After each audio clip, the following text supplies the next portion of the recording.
해왔습니다. 네, 그럴 때마다 항상 자료를 두툼하게 주는 게 제 습관이었었는데, 이번 강의에는 어떻게 이 강의를 해야겠느냐 고심을 하다가 그냥 모인 이 환경에서 직감적으로 얘기를 하도록 하기로 결정을 했습니다. 왜냐하면 이제 변정호 선생께서 부탁한 것이 신화와 우리 역사의 어떤 그 시원 문제를 건드려 달라는 건데, 이것이 대단히 강의하기가 어렵고 긴 시간을 필요로 합니다. 그렇기 때문에 도대체 어디서부터 말문을 열어야 될지를 몰라서 그 자료를 이렇게 미리 챙겨가지고 배부하는 거는 나중에 이제 따로 이 민들레 학회에 그 홈페이지 같은 데다 올려 주기로 하고요. 오늘은 그냥 요 모인 환경 속에서 직감적으로 구성을 해서 강의하도록 하고, 대략 1시간 반 내지 2시간 강의 시간인데, 최소한 1시간 정도는 제가 강의를 하고, 가급적이면은 이제 한 반 시간 내지 1시간 동안은 질문으로 해서 답답한 마음을 이제 풀어가도록 하는 것이 더 효과적이라고 제가 결심을 했습니다. 왜냐하면은 여기 모이는 분들은 어떤 우리의 그 고대 문명에 대한 어떤 그리움이랄까, 또 사전 공부도 풍부하시고 나름대로 이렇게 답답한 구석도 있기 때문에 같은 공부하는 사람의 입장에서 질문할 시간을 많이 잡도록 한 강의가 되겠습니다. 따라서 이 강의는 제 강의 역사상 가장 솔직하고 영광스러운 강의가 되겠습니다. 소 제목을 배달 화백과 산해경이라고 잡은 까닭은 있습니다. 우리가 고조선에 대한 이야기가 삼국 유사에 나오는데, 거기 보면 옛날에 환국이 있었다. 환국이 있었는데 거기서 서교 환국, 서자 환웅이라는 말이 나옵니다. 서자 환웅 이렇게 얘기가 나오는데, 일본 사람들이 이것을 환인으로 고쳤어요. 이거는 이제 여러 가지 판본에 의해서 밝혀졌는데, 근데 이제 문제는 이 서자라는 것을 어떻게 해석을 하냐면은, 환인으로 됐으면은 이제 이거를 이제 제석천이라고 하는데, 제석천은 인도, 다시 말해서 힌두 신화에 보면 신들의 왕인 인디라가 나옵니다. 인디라가 나오는데, 이 인디라 발음이 같죠. 인을 따오고 좀 밝다라는 환을 붙여가지고, 그러니까 인도 쪽에서는 인디라라고 발음을 하고, 그쪽에서부터 대략 동북 쪽으로 사람들은 환인이라고 칭했던 것이죠. 그러니까 인디라 신화랑 이게 우리 신화가 맞닿아져 있다는 겁니다. 그런데 문제는 환인이라고 해석을 했을 경우에는 어떻게 되냐면, 서자의 개념이 본처 아들이 아닌 첩의 자식, 이런 의미가 쉽게 받아들이죠. 그런데 한국으로 했을 때는 이 서라는 거는 대중이란 뜻을 갖고 있기 때문에 대중들이 옹립한 사람 이렇게 되는 뜻이 되게 됩니다. 그래서 이 서자 그 인디라 신들의 왕의 그 아들 알고 계세요? 몰라요. 본처 압니까? 본처 아들 압니까? 처는 누구예요? 모르는 것부터 시작을 하면 안 되는 거예요. 항상 공부라는 건 아는 것부터 시작을 해야죠. 그래서 이걸로 해석을 하면 안 됩니다. 한국의 그 수장은 물론 뭡니까? 환인이죠. 인디라고.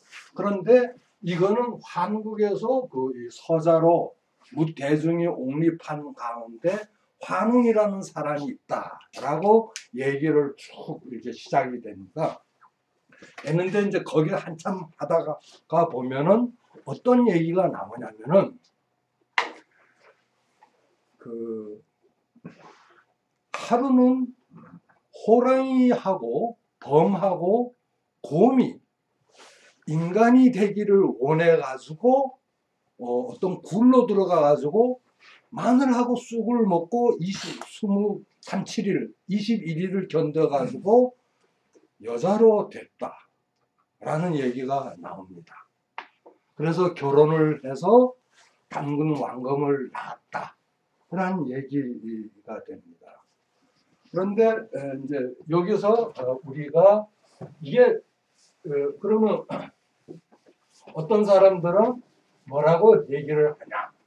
뭐라고 얘기하냐면 특히 이제 그 기독교 절대주의자들은 어떻게 얘기를 하냐면은 우리가 곰의 새끼냐 이렇게 하면서 화를 냅니다.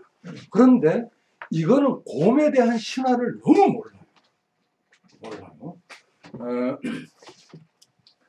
이 하늘이 천상열차 분야 지도에 그려져 있는 별자리의 의미를 가지고 저는 우리의 신화 복원 작업을 벌써 한 15년 넘게 이제 그 해오고 있는데 이 별자리 가운데는 그 이 하늘에는 어떤 여신이 있냐면은 이 하늘에서 아름다운 것만 구경하러 다니는 스키 타는 여신이 있어요.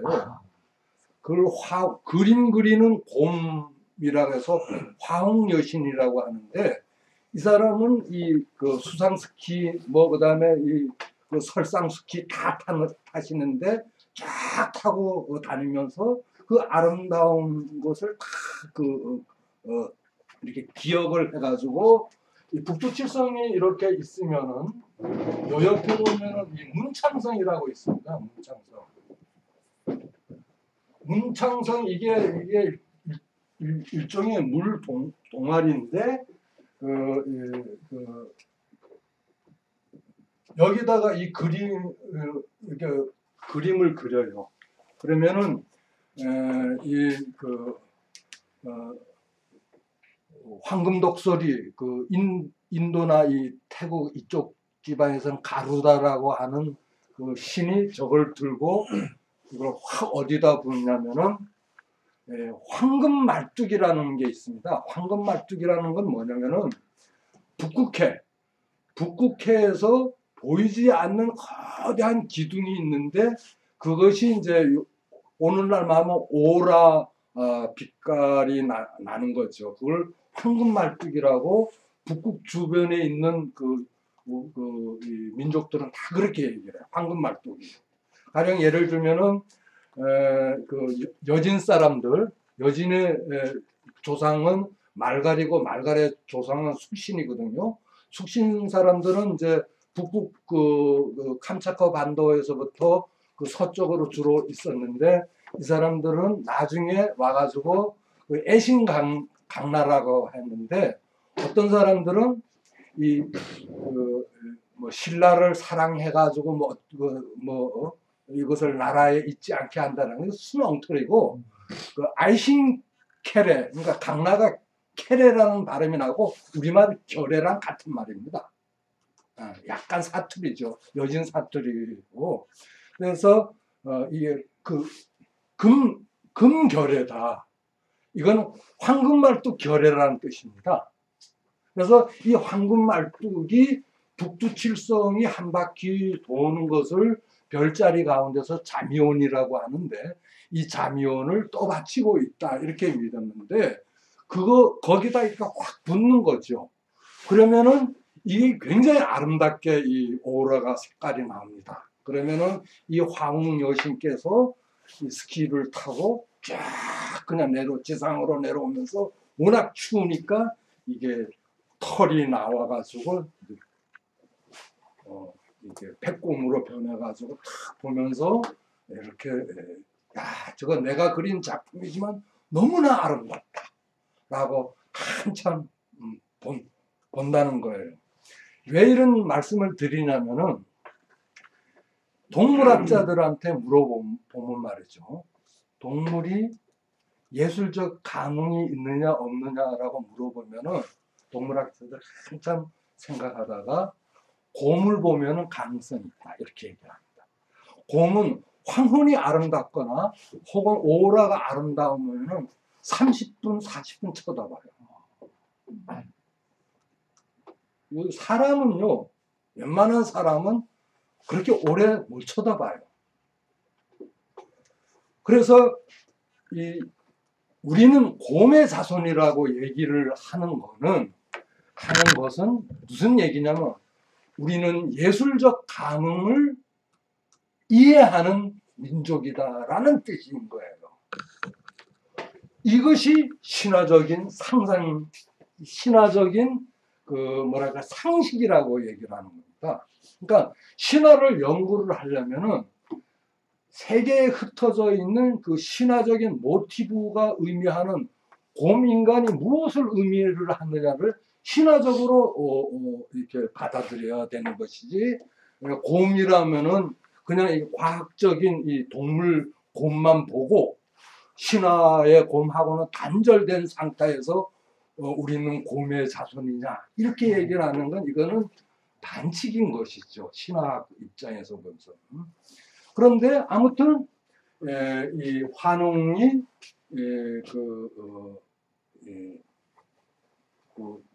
범녀하고 곰녀하고 둘 가운데 곰녀를 택해가지고 결혼을 해서 고조선을 일으킨 당군 왕검을 낳으셨다라고 됐는데, 이 얘기가 뭔지 아십니까?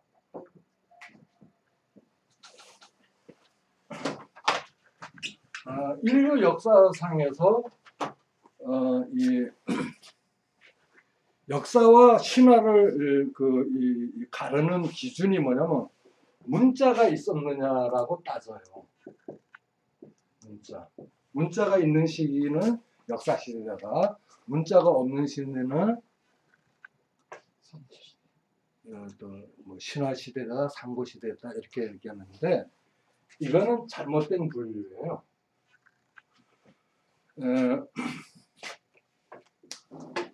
도라는 글자가 있습니다. 도라는 글자. 이 도라는 글자는 시험시험 흔히 책받침이라고 얘기하는 걸 시험시험 갈착이라고 읽는데, 그 밑에 머리수가 있는데, 이것이 금문이나 각골문으로 보면은 개 대가리로 되어 있습니다. 개 대가리, 이 귀예요. 이 눈이고.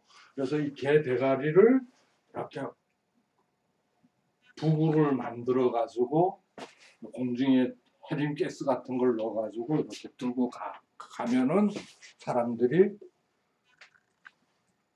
그 사람들이 가는 게 진짜 길이다 이런 습관이 내려와 가지고 이게 도라는 글자가 만들어졌다는 겁니다. 이게 무슨 얘기냐면은 신화에 의하면은 우리 별자리 곁에 보면 개 나라가 있어요. 개 나라. 별 아원에 개들이 그렇게 많아. 개 나라가 있으면 그 중에 몇 명을 뽑아가지고 탁 던져요. 던지면은 그게 이제 별똥별이 되는 거거든요. 별똥별이 딱 와가지고 땅에 딱 떨어지면은 어떻게 하냐? 어떻게 하냐? 그 운석이 남고 그 불덩어리는 하늘개가 돼가서 그걸 천구, 일본말로 댕구라고 하는데 이게 달려옵니다. 딱 달려가지고 화산이 있는데 쏙 들어가요. 화산이 있는데 쏙 들어가가지고 그 안에 있는 어떤 여신한테 뭐라 얘기를 하는 임무가 있어요. 이렇게 이 하늘개, 별똥별이라는 건 하늘개로 인식을 한 거예요. 그래서 그게 대단히 중요하다는 신화적 공감대가 이 환국 대륙, 이 환국이라면은 대충 어떻게 되냐면은 이 환단고기 같은데 12환국을 제가 지리 비정을 해보니까 대략 유라시아 대륙이 됩니다. 그리고 이 아메리카, 남아메리카, 북아메리카는 그걸 이제 거북 대륙이라고 얘기를 하고 우리는 그걸 가섭원이라고 합니다. 가섭원. 이 인도 말로 그 거북을 까시아파라라고 하는데 가시아파를 한자로 옮길 때는 가섭이라고 해요. 그래서 거북 대륙인 거죠. 거북. 그래서 위에 거북 한 마리가 그게 암거북이 있고 밑에 남아메리카가 숫고기가 줄줄줄 따라가는 두 개의 거북 모양으로 고대인들은 인식했는데 지금 그 인디언들도 아메리카 인디언들도 똑같이 인식하고 있습니다. 예. 그런데 이제 그러면은 왜 이런 얘기가 중요하냐면은 우리 신화는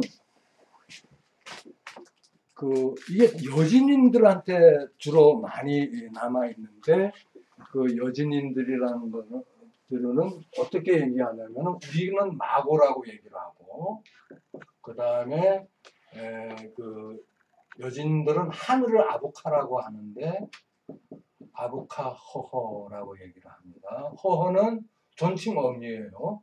그 다음에 이 하늘과 이건 하늘 여신이죠. 이 땅 여신이 있고 이걸 교통시키는 여신이 있는데 이 교통시키는 와러두 허허랍니다. 그러니까 이게 굉장히 이제 그 여진 언어는 가만히 보면 우리말이랑 비슷해요. 그 와라두, 그러니까 와라와 함께. 그래서 이렇게 교통이라는 의미에서 와라두호라고 하고 땅 속에 있는 용암 여신이 있는데 이 용암 여신은 뭐냐? 이름이 뭐냐면은 바나무 호호라고 합니다. 그래서 이 여진어로 파하면은 빛, 열 이런 의미 어소를 지니는데 이 화산 보면 이렇게 나무 줄기에서 이렇게 가지가 막 뻗어가고 가지 끝에 이 화산이 만들어집니다. 그래서 그런 모습을 보고 이 지구 안에는 어떤 거대한 어떤 용암이 이렇게 나무처럼 이렇게 바깥으로 뻗어 있다고 해가지고 이런 말을 만들어 언어가 생기게 된 거죠.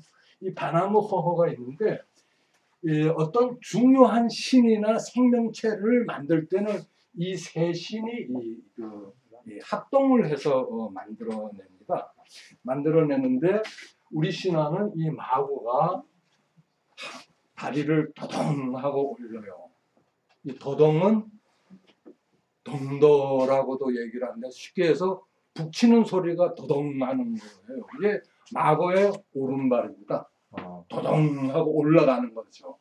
그래가지고 우리말에 오른발은 오르다는 뜻도 있고 그다음에 왼발은 왼쪽인 동시에 외나무에서 보다시 그냥 혼자 이렇게 서 있다 이런 의미가 있는데 그 왼발이 불교에서 얘기한 수미산 그 다음에 오늘날 명칭으로 카일라스 그 다음에 지금 중국 사람들 깡림보제 그 다음에 우리 부도지에서는 마고대성으로 얘기를 하는 겁니다. 겁니다. 그래서 이 마고가 오른발로 도동하고 왼발을 그 발밑에 용천혈 밑에 있는 그 말랑말랑한 그 어떤 그 이 땅의 그 어떤 그 에너지가 모이는 걸 두카화라고 하는데 그거를 잡아 끌어가지고 그 여신의 백회혈 바로 앞에 있는 천통혈로 쭉 양말 속 뒤집듯이 쭉 빨아 올라가서 어디로 가냐면 그 안드로메다로 날아갑니다. 안드로메다로 날아가는데 그 안드로메다 그 은하계는 우리 별자리에 보면 규성이라고 있어요. 규성이 이렇게 생겼는데 꼭 여자 신발로 생겼는데 이 중에 하나죠. 은하계가 하나의 작은 별로 나는데 이것을 규성이라고 합니다. 규성. 그래서 거기 가서 신들을 초청해와요. 신들을 쫙 초청해와요. 그래서 이 신들을 초청해 와가지고 이 지구가 대단히 그 어떤 그 살기가 좋다는 것을 알리면서 신들을 초청하는 거죠. 그래 이 신들을 초청하는데 먼저 마고께서는 어디서 거기에 어떤 신들이 있고 생명을 이렇게 번창하게 할 수 있는 신들이 있다는 걸 어떻게 아냐면은 음악을 들었다는 거예요. 율려를 듣고 도동 같은 음악을 통해 가지고 날아가 가지고 신들을 초청을 합니다. 해가지고 힌두 신화에 의하면은 모든 그 전쟁을 좋아하는 신이 아수라라고 합니다. 아수라. 아수라 백작. 그래서 그 아수라장이 됐다 하면은 서로 그냥 잡아먹기 위해 가지고 그러니까 이게 그 경쟁 사회를 세 마디로 해라 하면 아수라, 네 마디로 하면 아수라장 이렇게 하면 되는 겁니다. 그리고 이 아수라가 있고 그 다음에 천인 하늘 사람들을 또 이렇게 불러요. 그래서 선신 그걸 인도는 데바라고 하는데 불러오게 됩니다. 그래가지고 이 지구에 내려와가지고 뭐를 하냐면은 지자기 뱀을 잡아가지고 그걸 이 줄다리기로 해가지고 서로 잡아 당기는 거죠. 서로 잡아 당기면서 이걸 지구에 누구 몫으로 하냐라고 하는데 너무 힘든 거예요. 이 뱀이. 그래가지고 독을 확 내뿜어요. 이 독이 우주에 퍼지면 이 우주가 멸망하기 때문에 거기서 어떤 시바 여신, 시바 신이라고 있는데 이 신은 이 암적으로 우주 질서를 파괴하는 것을 또 되파괴하는 신입니다. 그래가지고 그 독을 먹어요. 그래가지고 이 불교 사원 같은 데 가면은 목이 푸른 어떤 불상이 있는데 그거는 시바신을 나타내는 겁니다. 그래가지고 먹어가지고 독이 다 여기 고여 있고 그래도 조금 남아서 바깥으로 튄 것을 제석천 환인이 신들의 왕이 먹었다는 거예요. 그래가지고 하늘의 색깔이 파래졌다는 겁니다. 그 독이 퍼져가지고 하늘 제석천이 환인이 독을 먹기 전에 하늘의 색깔은 제가 아직까지 찾지를 못했습니다. 파래졌다는 거죠. 그래가지고 이제 내려왔는데 줄다리기를 해서 어느 정도로 이게 자기 쪽으로 땡겨 오면은 우주의 보물이 티베트 가면 안드록초 호수라고 있어요. 전갈처럼 생긴 호수고 현지인들은 하늘 거의 천하호라고 얘기하는 그곳에서 가우리 여신이 태어나요. 가우리 여신이 불사주를 이렇게 한 병을 딱 들고 탄생을 하는데 이 불사주가 뭐냐? 인도 말은 또 우리랑 비슷해요. 인도랑 워낙 왔다 갔다 자주 했기 때문에 수라라고 합니다. 수라라고 하는데 이 수라라고 하는데 이 수라를 갖고 태어난 거죠. 그럼 이 가우리 여신이 뭐냐? 우리 이 무교 설화에 나오는 바리공주가 이 까우리 여신인 것입니다. 그래서 이 까우리 여신은 나중에 이제 결국에는 북두칠성을 낳는 이제 여신이 되는 거죠. 그런데 이 까우리 여신이 이제 태어났을 때 그래서 북두칠성을 낳는 그 과정 속에 우리가 기억해야 할 거는 북두칠성의 별 하나하나마다 성선이 있습니다.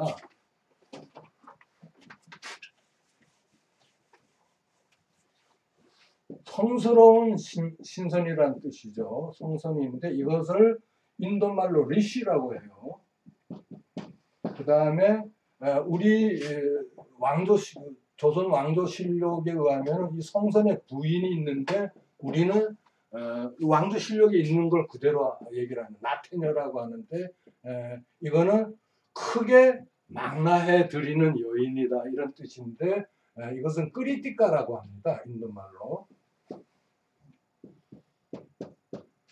끄리띠까라고 하는데 북두칠성마다 다 성선이 있고 나태녀가 있고 다시 말해서 리시가 있고 이렇게 다 있는데 이런 리시들이 까우리 여신이 이게 지구에서 안드록초 호수에서 우주의 선물로 등장하기 전에 이미 있었다는 겁니다. 이미 있었다는. 그리고 있는데 그럼 이게 왜 그것이 됐느냐? 여기에는 사연이 있는데 신들이 이렇게 줄다리기 내기를 할 때 너무나 힘든 거예요. 그래가지고 어떻게 하냐면 바람의 신, 우리가 얘기하는 풍백이라고 얘기를 하는 신인데 바람을 일으킵니다. 바람을 일으켜서 돌개바람, 토네이도를 일으켜서 바닷물을 하늘 높이 끌어들여가지고 뭘 만드냐면 얼음 유성을 만들어요. 만들어가지고 서로 이제 그것을 잡아 당기기 시작하는 거죠.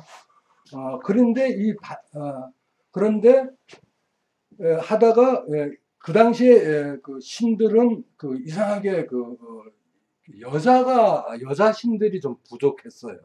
여자 신들이 부족해가지고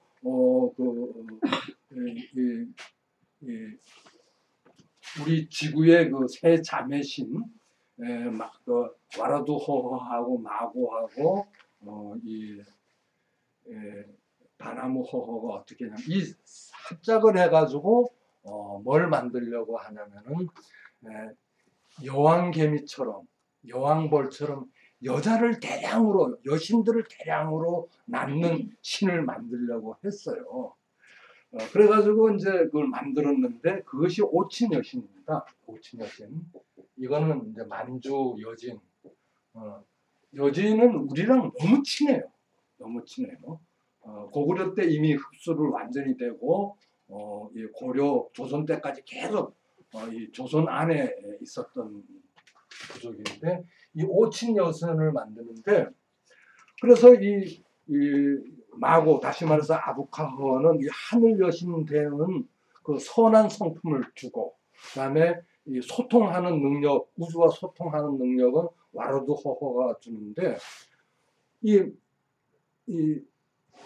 용암 여신한테 뭘 달라고 하는데 용암 여신은 게을러요.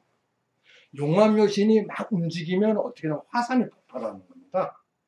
그래서 이렇게 늘 잠자기를 좋아하고 꿈꾸기를 좋아해요.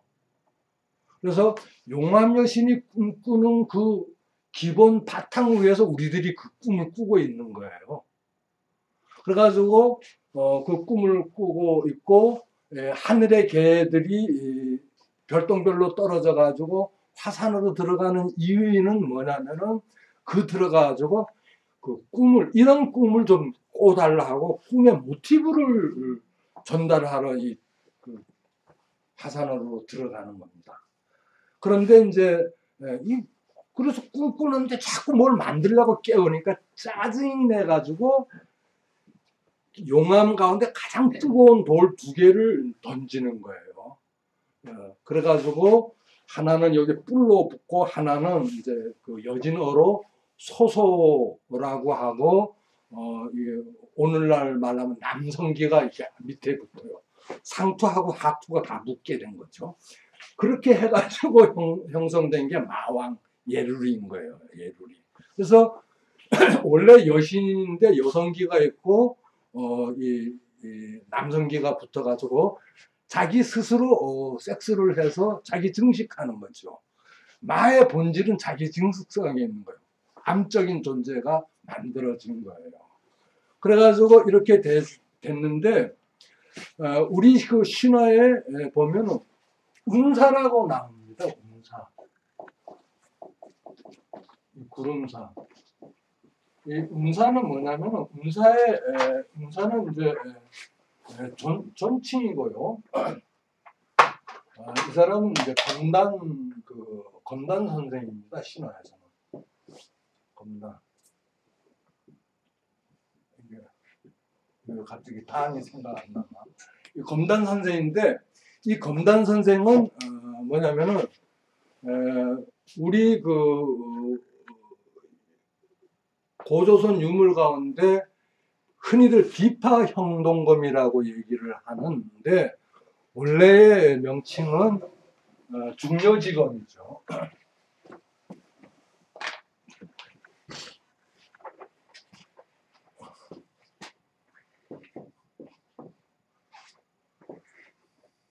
이 중려지검입니다. 이 중려지검은 보면은 이게 비파처럼 이제 이렇게 돼가지고 여기 이렇게 있고 여기 동글동글동글한 게 뭐 이렇게 많이 있어요. 이게 뭐냐면 이게 대나무 뿌리를 곱게 이렇게 갈아 놓은 겁니다. 이 대나무는 땅이 균열될 때 대나무 밭에 가면 이게 빠져 죽지를 않아요.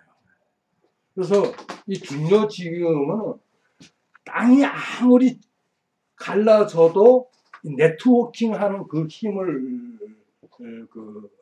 상징을 하는 거예요.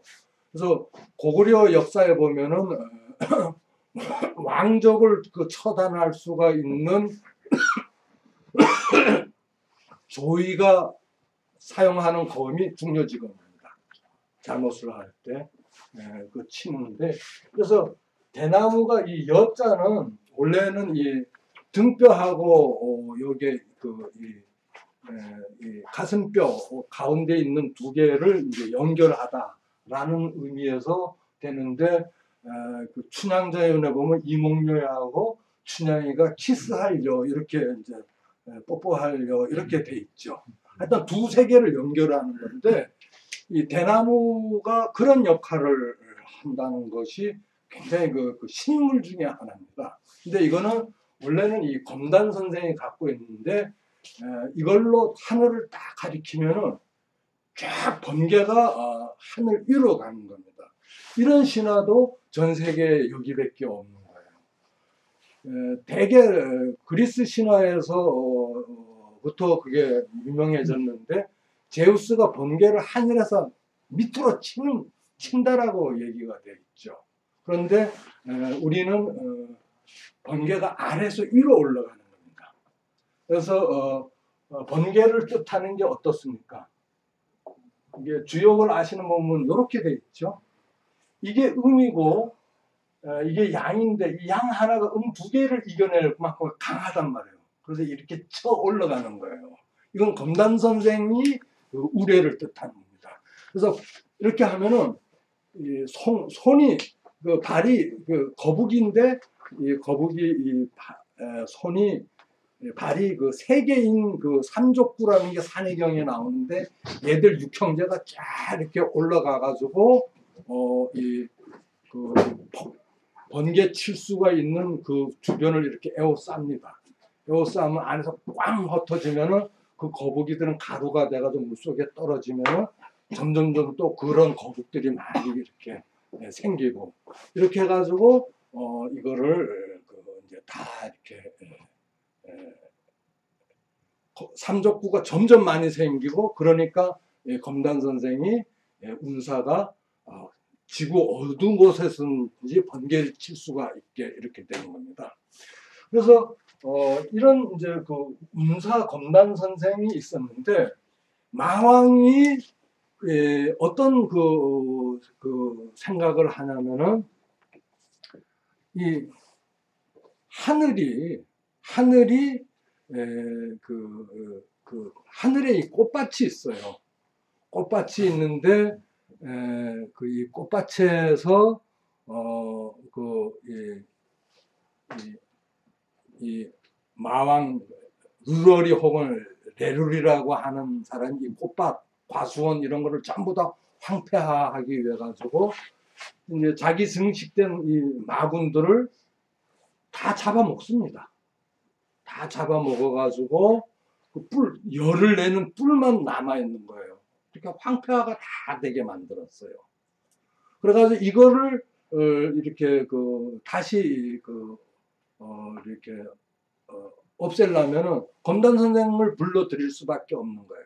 그래서 검단 선생이 가가지고 간단해요. 이렇게 딱 이렇게 마군들의 뿔이 있으면 열을 내는 뿔이 있으면 이게 삼족구들이 이렇게 둘러싸게 해놓고 그 안에서 이제 폭파시키면 되니까 이런 식으로 해가지고 이렇게 하는 가운데 꽃 향기의 화왕 여신이 검단 선생을 사모하게 돼가지고 이게 결혼을 하게 가지고 난 게 2살배기 황소인간입니다. 2살배기 황소인간. 2살배기 황소인간이 태어났는데 이 황소인간이 이게 북두칠성의 아버지가 되는 사법신 그 해치가 되는 거예요. 사법신 해치가. 이 일이 이렇게 되자 이 2살배기는 이 마왕을 죽이러 떠나게 되는 거죠. 근데 이 마왕의 힘은 어떠냐면은 우리 이 지구 안에 아주 이상한 게 있어요. 별똥별이 너무 많이 떨어져 가지고 이들이 하늘 괴롭혀 가지고 이 지구 각곳에 있는 이 용암 속으로 다 들어가면은 어떻게 되느냐? 개들이 너무 많잖아요. 그래가지고 꾸는 꿈이 너무 이렇게 번잡스러워. 우리가 번잡스러운 꿈을 뭐라고 해요? 객꿈이라는 게 다 신화적 근거가 있는 겁니다. 네. 객꿈을 꾸는데 이럴 때 객꿈을 이게 하늘 1위가 이 용암 속에 살고 있는 겁니다. 그래가지고 어떤 개를 묵으면 그놈이 죽어요. 그 다음에 이 꿈을 살리려고 하면은 다시 물어요. 그러면 살려집니다. 이게 이제 천랑녀라고 해요. 천랑이라고 하는데 이거는 이제 이집트에 가면은 이시스 여신이라고 이렇게 죽은 저승의 신을 되살린 신이 있어요. 이시스 여신. 그래서 그 별자리가 우리랑 똑같습니다. 이시스 신의 별자리랑. 시리우스 별을 뜻하는 거죠. 그런데 이 하늘 개들이 너무 많이 들어왔을 경우는 어떻게 하느냐. 그걸 잡아먹는 그게 있는 거예요. 그게 뭐냐면 교활입니다. 교활.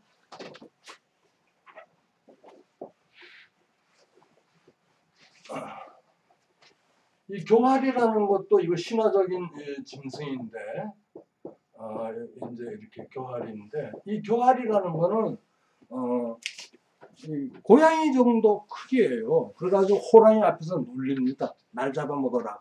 막 놀리면 호랑이가 알아요. 이거를 잡아먹으면 자기가 죽는다는 거 알아요.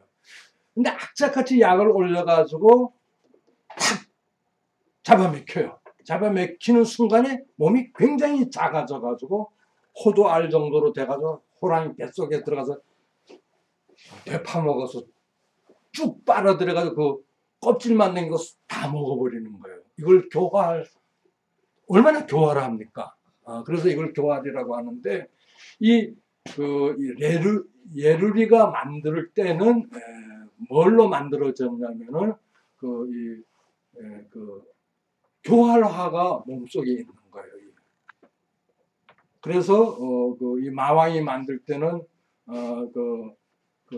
지구 안에서 아부카하고 와르두허허 소통 여신이랑 하늘 여신이 용암 여신 옆에서 갔는데, 그 안에 지구 안에 있는 교활화가 대부분이 이 마왕한테 가버린 거예요. 일부만 남아 있고. 그렇기 때문에 이 마왕하고 싸울 때는 마왕이 탁 해가지고 여러 가지 술책을 부리다 나중에 아주 자기 진정한 싸움을 할 때는 상대방 에너지를 싹 뽑아버리는 거다고. 그래가지고 이 두살배기 검단 선생 음사의 아들이 이제 가는 겁니다. 마왕을 잡으러 가는데, 이 자미원이 이렇게 황금 말뚝이를 있으니 가운데는 비어 있어요. 비어 있고 여기에 이렇게 호수가 이렇게 돼가지고 이제 저기 북두칠성으로 냇물이 흘러 들어가는데, 요 안에 지키고 있다가 이 두살배기랑 대혈전을 벌이게 됩니다. 그래가지고 드디어 이 결전이 벌이게 됐는데, 이거 싸우러 간다니까 시바는 우주의 자기 목에 파란 독을 발라주고, 마고 여신의 그 무기가 대단합니다. 마고 여신은 신화적으로 보면은 이 여인이 이렇게 신의 본 모습으로 들어갈 때는 참 미인이신데, 어떤 이 피는 은하수고 이 가슴은 이 허브밭으로 돼 있어. 허브밭으로 돼 있고 향기가 나는 밭인 거죠. 그리고 이 피부는 이제 우리가 얘기하는 뭡니까? 버드나무 껍질. 버드나무 껍질이 뭔지 아세요?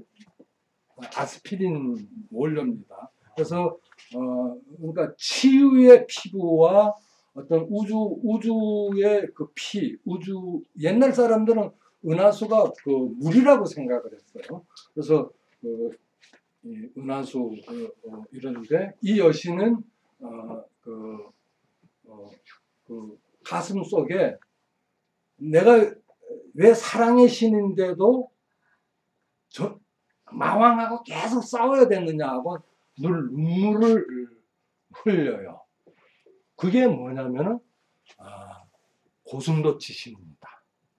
이 고슴도치 신은 어떻게 되냐면은, 고슴도치 가시가 빛가시로 돼 있고, 원래 마고의 눈물치 신이기 때문에 우주의 마왕하고 대전쟁 가운데 와르두 허허가 이 우주 별자리 여신이라고도 하는데, 별들을 가두는 그물이 있어요. 그 그물을 마왕이 뺏어가지고 모든 우주의 빛을 차단했을 때, 그러면 이제 이 마왕이 마고가 힘을 못 쓰거든요. 그래가지고 이렇게 빛가시로 막 이렇게 움직여가지고 날아가지고 모든 우주의 빛을 차단시킨 그 그물 속에 빛을 이렇게 찍어가지고 마고의 가슴까지 가가지고 이렇게 죽어가는 허브 향을 탁 쏘는 거죠. 쏘면은 광합성 작용해서 꽃이 다시 피고, 그 다음에 이제 원래 눈물 출신이니까 탁 몸까지 물까지 줘가지고 또 이 허브들이 자라게 하는 거예요. 이게 뭘 의미하냐면은, 이 선한 의지를 갖고 싸우는 사람들은 화병에 잘 걸려요. 내가 뭐 때문에 이렇게 싸우냐. 화병이 나는데, 원래 자기 향기를 쪼개가지고 맡으면 마고가 다시 힘을 내는 겁니다. 마고는 지치면은 자기 가슴 속에 가가지고 좀 쉬고 나면 다시 이렇게 용기를 내요. 그랬는데 이 신화가 어디로까지 가냐면 2차원 신화 있죠. 이 2차 우리가 제사상에 고사할 때 뭘 올립니까? 돼지. 돼지. 네. 근데 이 돼지는 원래 이 세 가지 종류가 있습니다. 그러니까 우리가 아는 돼지가 있고, 그다음에 아주 그 돼지 고래가 있습니다. 이 돼지 고래는 이 뿔이 크고 이게 고래인데 아주 그 대륙이 가라앉는 거, 뮤대륙이 가라앉는 거를 인도 신화에 하면 이걸 걸어가지고 올린다. 근데 그래서 이 돼지 고래는 제사상에 올려놓기 너무 커. 그 다음에 가슴 돛이라고 있습니다. 이게 가슴이 많이 변해가지고 고슴도치라고 변한 거예요. 우리 그러니까 마고 가슴에 있는 이게 돼지다 이런 뜻이겠죠. 그래서 이거를 가슴돛이라고도 하기도 하고 이츠라고도 해요. 근데 그래서 가슴돛이 돌아온 것을 이차돈이라고 합니다. 이츠가 돌아왔다. 그래서 보면은 이차돈이 목을 날릴 때 보면은 이게 꽃 장면이 나오는데 이 장면이 마왕이 마고를 잡아왔을 때랑 똑같은 상황이 진행되는 거예요. 왜 그러냐 하면은 우주에 빛이 하나도 없는데 고슴도치들이 이렇게 이 털로 움직여가지고 쫙 지구 어디로 싹 들어가는 게 보이니까 마군들을 다 몰고 들어간 거죠. 뻔한 거니까. 어디 숨은 건지. 들어왔는데 그에 가서 마구 가슴 속에 들어갔는데 어마어마한 아름다운 이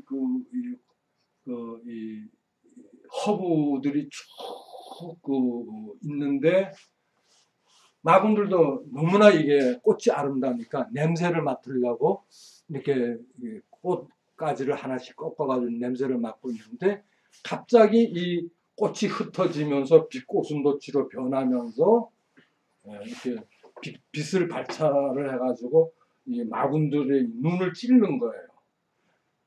그래가지고 소리를 지르면서 이 가시를 뱉어내가지고 뽑아가지고 땅에 이제 던진 거죠.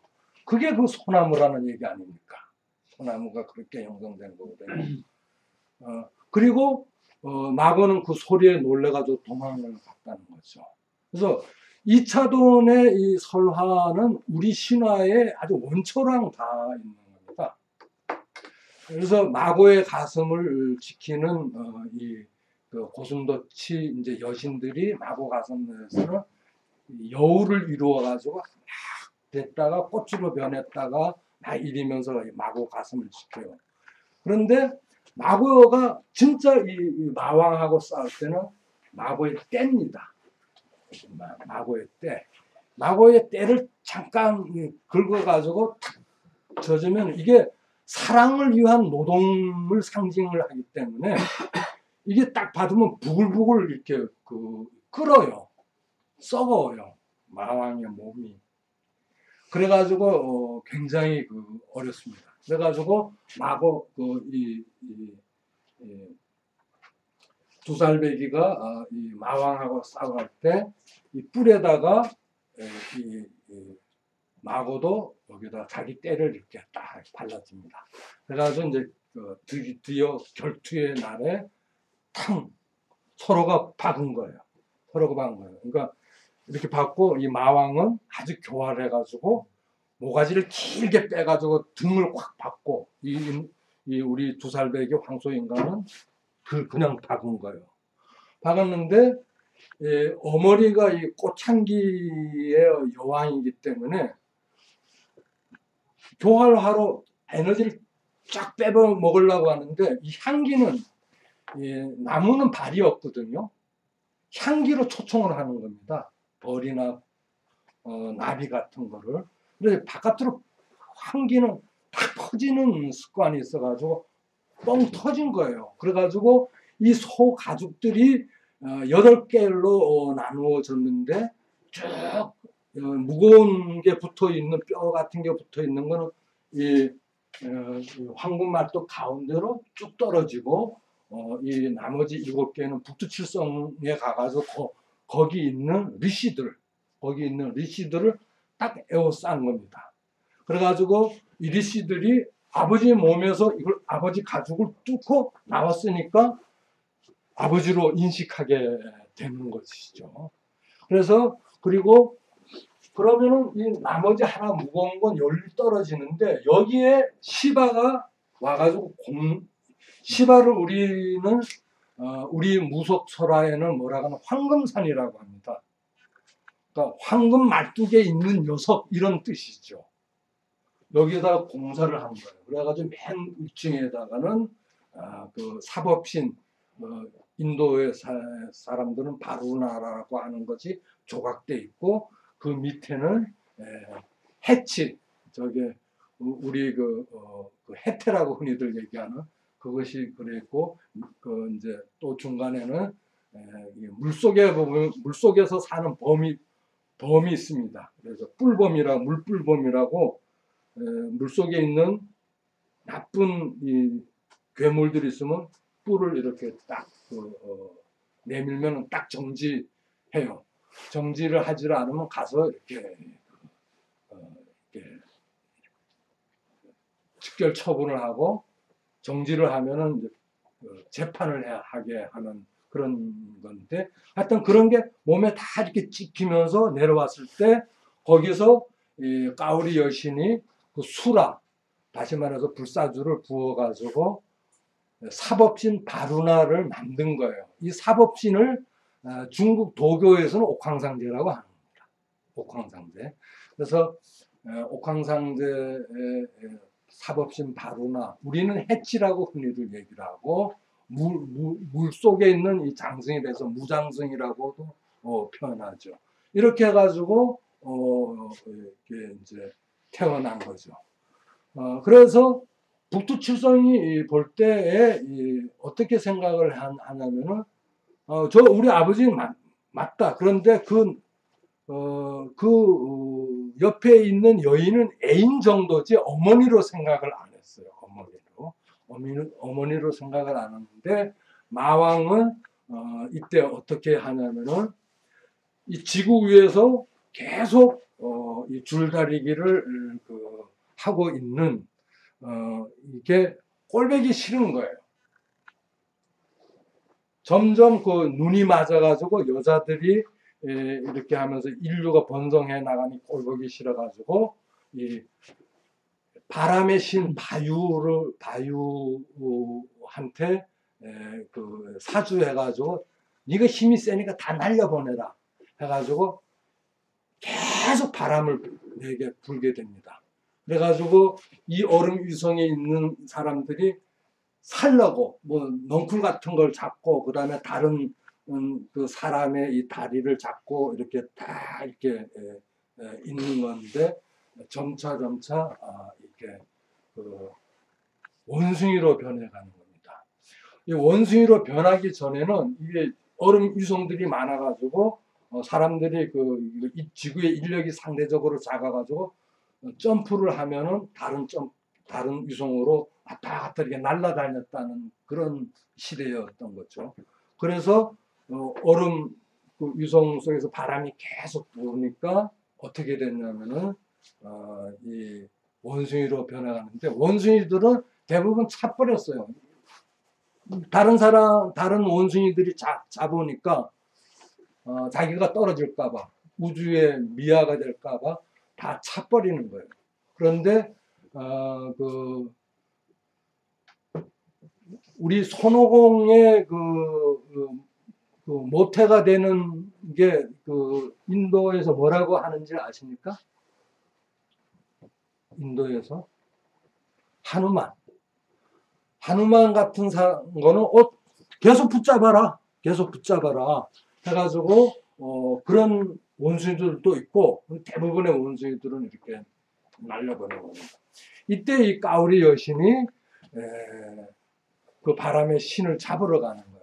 바람의 신을 잡으러 갈 때 이 가오리 여신은 이 물속이나 이 하늘로 날 때는 가오리 모양으로 변합니다. 저 가오리가 이제 날라오니까 이 풍백이 만만해요. 넓적한 게 날라오니까. 그래가지고 창을 던집니다. 그래 창을 던지는데 맞기 직전에 측면 비행을 하면서 비껴가게 하고 둘둘 말아가지고 사라져 버렸어요. 그래가지고 이제 이 사법신 이 바루나는 이 해치는 그 아내에 대한 그리움 때문에 어떻게 하냐면은 도저히 못 견디겠다 라고 이 신들은 다른 신으로 다른 모습으로 변형을 해요. 그걸 아바타라고 하는데 그 아바타 옷을 빤 물을 먹으면 기억이 그 신에 대한 기억이 다 사라져요. 그런데 그 물을 마시고 이제 잊어버린 거예요. 너무나 괴로워가지고. 그런데 그 후에 이제 우리가 잘 아는 가오리 여신이 다리공주로 태어나가지고 어찌어찌 해가지고 다시 이제 이 사법신과 같이 재회를 해가지고 이렇게 자기 그 북두칠성을 낳게 됐는데 어떤 식으로 낳느냐면은 자미원이 자미원이라는 말이 무슨 뜻인지 아십니까? 북두칠성이 한 바퀴 도는 자리가 자미수라고 있어요. 자미수. 자미수가 뭐냐면 그 배롱나무, 백일홍나무 아세요? 배롱나무가 자미수입니다. 그래서 그 일본 사람들은 원숭이가 미끄러지는 나무라고도 하는데 껍질이 벗겨지면서 굉장히 미끄러워요. 그리고 그걸 이렇게 간지럼 타면은 나무 꼭대기가 이렇게 움직입니다. 그래서 간지럼 나무라고도 하는데 자미원은 이 담장을 이렇게 쭉 이 자미수로 백일홍 나무로 둘렀기 때문에 자미원이라고 합니다. 그래서 그런데 이게 바로 가오리 여신의 태예요. 그래가지고 자미원을 이렇게 이제 자미수를 이렇게 심어요. 그래가지고 북두칠성이 이렇게 있다면은 자미원이 이렇게 있어요. 이렇게 있고 여기 부진육성이 있고 뭐 이렇게 별게 많은데 요 앞에 있는데 요게 이제 가오리 여신의 태란 말이에요. 그래서 성선들이 여기서 열리 들어갔다가 다시 나오는 거예요. 그래서 어머니 뱃속에 들어갔다가 나오니까 가오리 여신의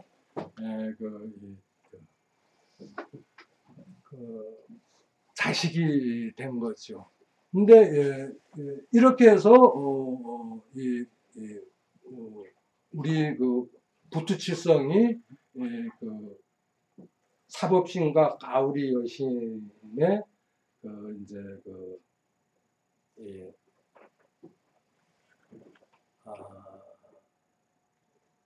자녀신으로 이렇게 아들들로 태어난 계기가 된 거죠. 근데 왜 이 말씀을 드리냐면은 우리 신화에서 얘기를 하는 거는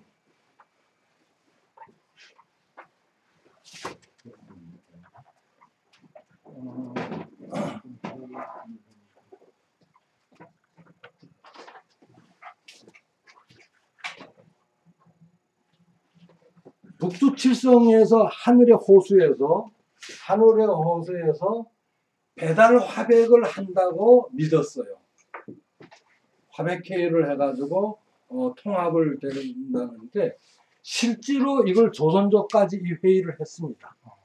실제로. 그리고 이 북두칠성을 글자 한자로 나타내는 게 뭐냐? 강이라고 합니다. 강. 이게 이제 강이라고 하는데 이게 이제 북두칠성 강이에요. 그러면은 광개토 태왕 같은 경우 국강상 광개토 국강상 국강상 뭐죠? 관계토지 평안 관계토지 평안 호태왕. 이거는 뭐냐면 이 한자는 단수와 복수가 구분이 안 됩니다. 모든 국가들의 그 배달 화백이 열리는 그 후에서 땅을 넓힌 땅을 열은 되게 편안하고 좋은 임금이다 이런 뜻이에요. 광개토 대왕은 정복자가 아닙니다. 시민들이 화백회에 의해서 민주적 의사로 통합하자는 걸 수용을 하는데 그걸 안 된다는 국가의 권력자들이 있으면 가서 쳤다. 이런 뜻인 거예요. 그래서 우리 신화에서 북두칠성 신화가 쭉 자리 잡은 까닭은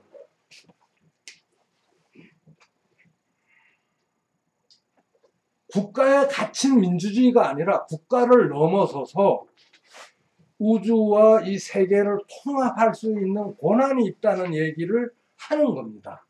그리고 그것을 배달국 신시 때부터 쭉 내려와 가지고 그것을 적극적으로 시작을 왕성히 한 사람이 단군 왕검이다 라는 얘기를 하고 있는 거예요, 신화적으로. 그리고 이거는 기본이다. 그리고 고구려 때 이것을 최대 한도로 늘린 사람이 광개토 태왕이다. 이런 식으로 얘기를 하는 겁니다. 그래서 이 신화라는 거는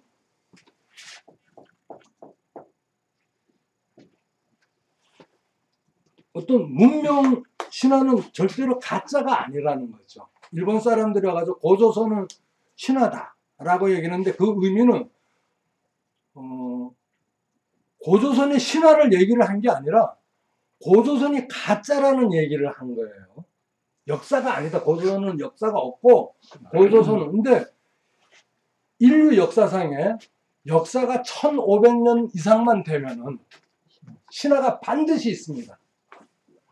반드시 있는데 신화가 없는 나라가 있냐고. 신화가 없는 나라, 역사가 1500년 이상 넘어가는데 신화가 없는 단 하나의 예를 들어봐요.